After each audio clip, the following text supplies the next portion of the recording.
রাজার ঘরে ছোট রানী এলো পদ্মাবতী, রানী পদ্মাবতী। রাজার আরো 6টি রানীর ছিল না সন্তান, পদ্মাবতীর কোলালোতে মিলল সমাধান। বছর যেতে জন্ম নিল 7 ছেলে 1 মেয়ে, হয় খুশির আকাশ হঠাৎ কালো মেঘে গেল ছেয়ে।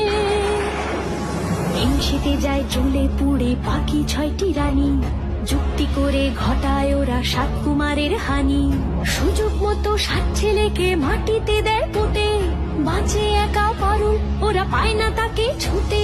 ধাইমা বাঁচায় সেই মেয়েকে বড় করে তোলে, 7 ভাইকে পায় যে পারুল 7টে চাপা ফুলে। এত কিছুর পরেও রাজার বিপদ যে কাটে না, সূর্য নগরে সুখের সূর্য আর ওঠে না।